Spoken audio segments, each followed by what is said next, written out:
My name's Zach, and I'm the inspector at this polling place. Like you, I'm serving at one of the 100 polling places in Orange County with the highest expected voter turnout. It means we'll have a lot to keep us busy on Election Day, but the Registrar of Voters has made every effort to make sure we're prepared. They gave me a diagram showing exactly how to set up the voting equipment, and there will be clerks performing special duties to assist voters every step of the way. Let me introduce one to you right now. This is Mike. He's our parking attendant. My job as a parking attendant is crucial to voters having a good experience on Election Day. I have to know where voters are allowed to park. It's up to me to put out the cones that mark where voters with disabilities can and cannot park. Other clerks may try and tell you differently, but I really have the most important job at my polling place on Election Day. I'll be right back. I gotta do my job.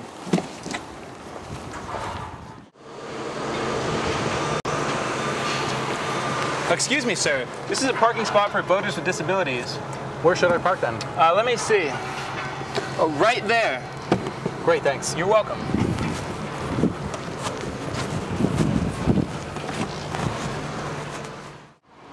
Did you notice my box? This is actually a ballot box. If a voter wants to drop off a vote by mail ballot, he doesn't even have to leave his car. How you doing, sir? Thank you.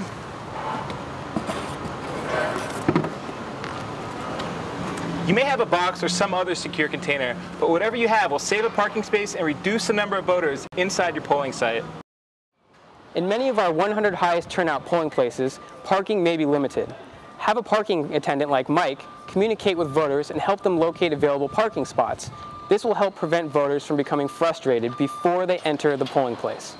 Let's go inside. It looks like voters are already lining up.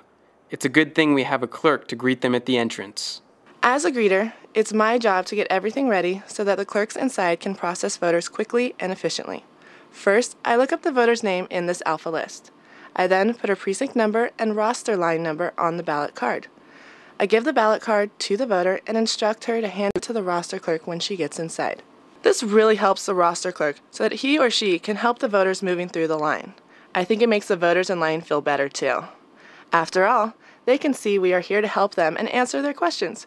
Can you imagine what this would look like if we ignored the voters and let the line continue to get longer? The same people are in line as in the earlier scene. In this scenario, there is no greeter.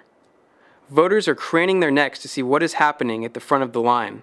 The inspector stands inside the polling place door watching the scene with a worried expression.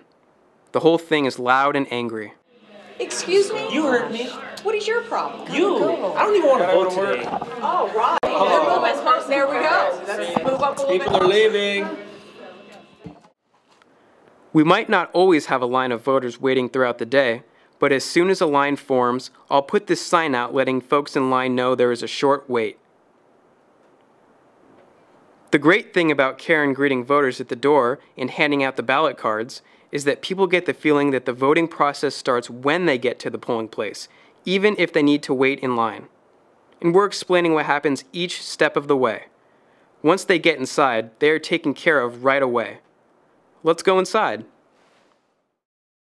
Hi, can I have your last name? You? Please head over to Anna Sophia. She will be handling our M through Z voters. Okay. Thank you. Thank you. Hi. Your last name? You? I'm sure you've noticed by now that we have 2 roster clerks. Our rosters are special and have been split alphabetically so that the first half of the alphabet is with one roster clerk and the second half is with the other roster clerk. The traffic director asks for the voter's last name and directs the voter to the correct roster clerk so the voter can be processed right away. Let's see how that works.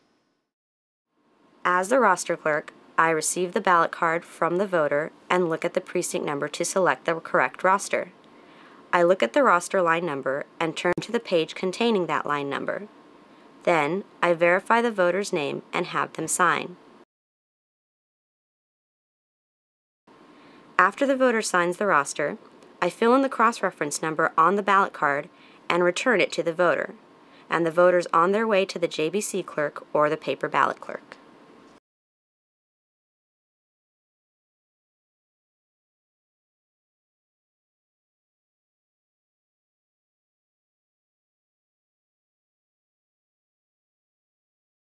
This is ridiculous. Come on. No idea what's going on. Hi. Caulfield? Karen Caulfield? No, C-A-U-L-F-I-E-L-D. C? Oh, all right. Just a moment. I have a doctor's appointment I need to get to. What's going on? Why is this taking so long? It will be just a moment, ma'am. We're looking for her name in the we roster. have been waiting for so long now. This is ridiculous. Come on. You're just going to sit there and not going to help us out? Just a moment. You want to help you? No, thank you. It'll be. Let me just look through the last one, and it'll just give me a moment. You said Caulfield with no. It's all right. You actually can't look in the roster if you could stay back from the table. What's going on? Is there anybody here that can do this? C-A-U-L-F. Wow, that seems scary to me, and I've seen a lot of busy elections. Don't worry though, our clerks have things under control moving quickly. I almost forgot, the street index clerk. That's very different because they don't mark the name up until after the voter is voted. We'll come back to that later. Now, let's take a look at what the JBC clerk is doing. At first glance, this probably doesn't look very different from other polling places, but it is. You'll see that we have 2 JBCs, which means we can have more e-booths. That's pretty nifty, don't you think? We have 8 e-booths daisy-chained to each JBC, 16 e-booths total. The one thing we want to look out for is that the voter goes to an e-booth that is attached to the JBC where they got their access code. The Registrar of Voters has made this even easier for us by giving us these colored tablecloths that are on the JBC tables and the matching cards that are taped to the e-booths.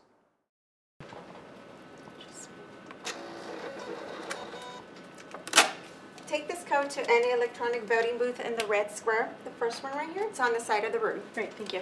You're welcome. Having 2 JBC clerks allows us to have 16 e-booths.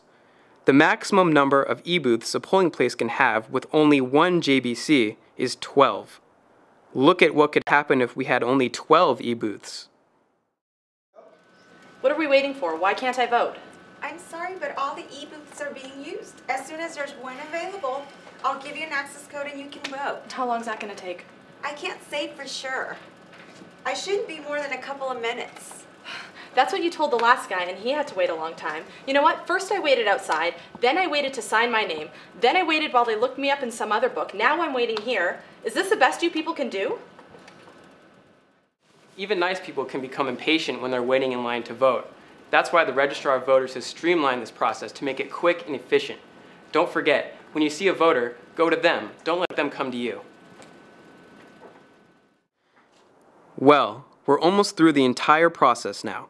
But what do we do with the ballot cards the voters handed to the JBC clerk or the paper ballot clerk?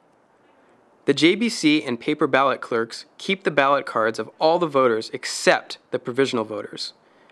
Provisional voters need their ballot card because of the information on the back that tells them how to check on the status of their ballot. The other ballot cards are periodically taken to the street index clerk so that the voters' names can be crossed off in the street index using the cross-ref number. As a street index clerk, the voter does not stop at my station, so there is one less area where the voter is delayed in the voting process. When I get the ballot cards from the JBC clerk, I just look at the ballot card, find the cross-reference number, and cross off the voter's name. And of course, every hour I update the street index hanging by the door. Even that is easier with these special procedures. When the voter finishes voting, he or she will take his or her paper ballot to the clerk's station with the ballot box at the exit of the polling place. The clerk will hand the voter an I voted sticker.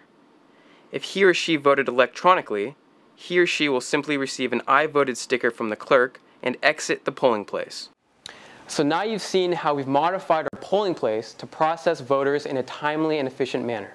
All the 100 highest turnout polling places are different shapes and sizes, but the process will still remain the same. Remember to use the polling place diagram in the top 100 polling place training manual that the Registrar of Voters has provided. And feel free to call their office when you have any questions or concerns. If you keep the voters informed when the wait is more than usual, they will generally be patient. Thank you again for volunteering and have a wonderful election day.